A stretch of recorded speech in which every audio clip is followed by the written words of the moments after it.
When it comes to customer service, South Africa is not doing too well, and I wonder what the situation is in your part of this continent. So any kind of initiative that can change the face of customer service is always a welcome intervention. To talk to us about how to get customer service right, we're now joined by the man that Time and Entrepreneur magazines has described as the guru of customer service, John Tschohl. Certainly not new to the country, having previously worked with the South African Revenue Service, which is certainly doing pretty well at the moment. John, thank you very much for joining us on the program. Welcome to you. Thank you. Great to be here. Good morning. All right. Paint a broad stroke. You know, when we say customer service, what are we talking about? We're talking about a smile. We're talking about making people feel special, important, making them feel appreciated, speed. Sometimes people are a little indifferent. They're rude. They don't really care. I think the real big picture is you got the World Cup coming in 2010, and to just provide okay service will not provide the impact for South Africa. So this is an opportunity for the country to shine. You have people from Asia, all over Africa, all over Europe, all over North America, from the whole world coming. This is an opportunity for people to be wowed, and when they come to South Africa to say, oh my God, this is a phenomenal country. So and I guess the key to good service has to be training. Training is the key.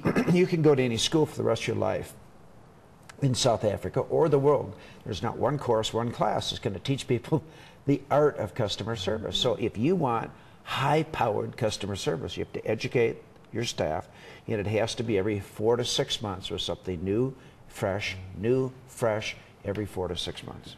John, I don't know, make the relationship for us, because some people don't see the importance of it. You know, we talk about it, customer service, it's a great thing to do, let's smile and give a wow experience.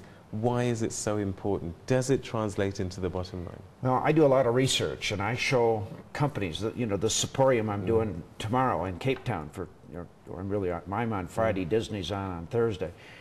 I show people how they make a fortune by awesome customer service. Commerce Bank, the most customer service driven bank in the world, has increases in revenue of 29% every year, year after year after year. It's a $44 billion bank.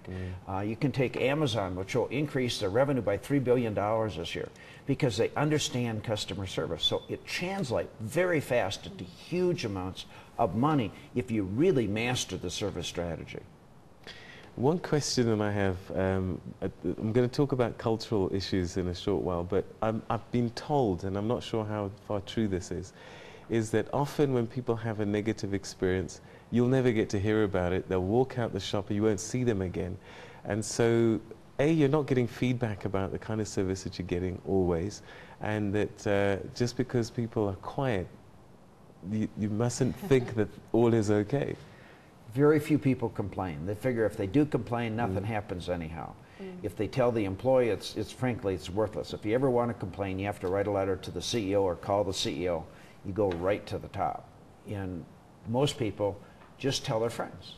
And they always tell their friends. Yeah, word of mouth is a powerful marketing, isn't it? But as a business owner, you see, you're not getting the message. This is my dilemma. You as the customer disappear, but I own the business. I think everything is going great. How do I make an intervention? You really need to encourage people to tell you when there's a problem, and then you need to celebrate that when they do that. Give that customer some real recognition.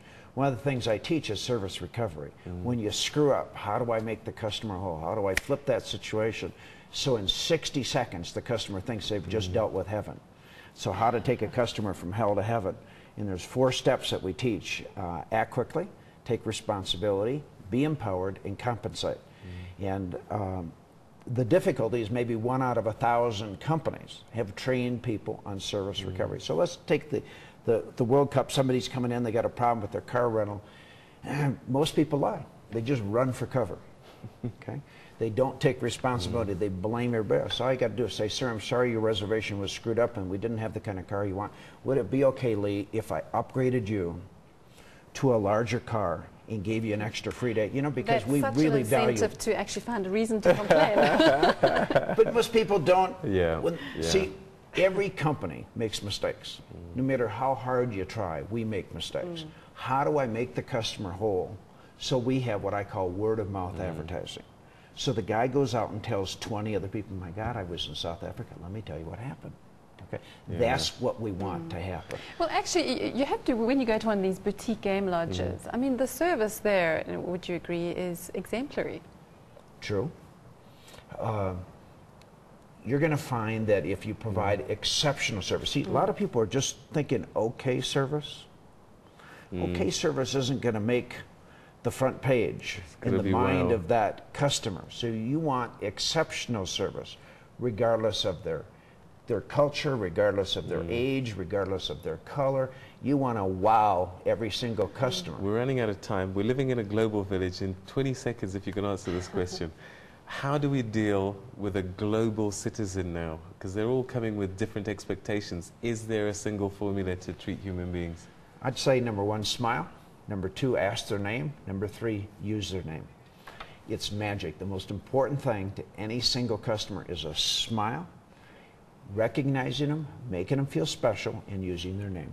John Tschohl, thank you very much for joining us. Unfortunately, we've run out of time. I'd love to chat to you some more. Thank you for your insights. Thank you very much for letting me on.